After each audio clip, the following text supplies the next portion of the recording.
host of 7 News in Florida's capital city, covering every corner of the Big Bend. This is the award-winning News 20 at 5 Live. Good evening and welcome to News 20 at 5. I'm Travis Milton. And I'm Taylor Bishop. The Florida Legislature's special session started on Monday. Lawmakers scheduled 3 weeks for redrawing 40 state Senate seats after the Florida Supreme Court found they violated anti-gerrymandering laws when they redrew congressional districts after the 2010 census. The decision prompted the Senate to end a second lawsuit challenging the Senate map. There are 6 proposed maps for lawmakers to consider. The proposal could slightly alter the balance of power in the Senate, where Republicans hold a 26-14 supermajority. And the Florida High School Athletic Association is under fire for the 3rd year in a row from state lawmakers. The Florida High School Athletic Association faced extinction just a year ago. Lawmakers were angry with the FHSAA over player ineligibility, policies, ticket pricing, and restrictive recruiting rules. One of the complaints about the FHSAA is that it requires schools to compete in every sport. The House approved sweeping legislation requiring the Commissioner of Education to name a new sports governing body by 2017. And local leaders are pushing forward plans to bring a community school to South Tallahassee next year. The plan would transform the old Wesson School to a community school where students ranging from early child care ages to the 2nd grade will receive quality instruction and increase access to social services. District officials are concerned about funding and key stakeholders being left out of the loop.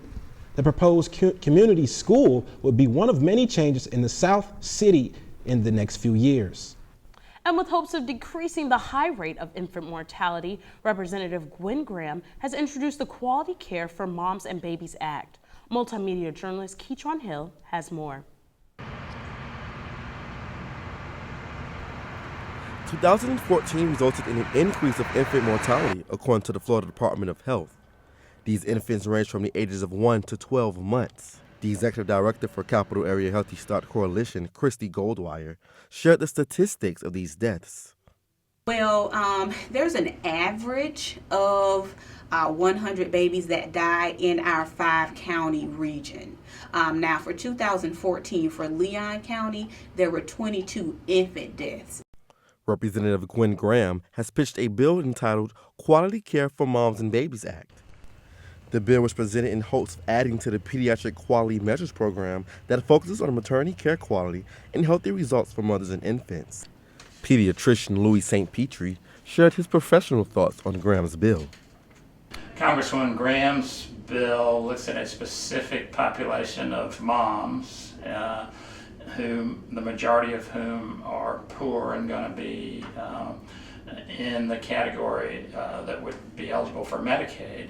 And collecting data will go a long way toward, and analyzing that data will go a long way toward bringing more attention to that problem. Graham's bill was introduced in the Senate and was passed through the Finance Committee. It is said to be bipartisan and will have a GOP co-sponsor. With FAMU's TV 20, I'm Keitron Hill. No further details have been released on the bill as of yet. For more information, visit graham.house.gov. And Florida A&M fans can expect a road delay for Saturday's home opening game. The city of Tallahassee has announced a section of Wanish Way will be closed this weekend. Crews are still working on the roundabout area on Railroad Avenue and FAMU Way.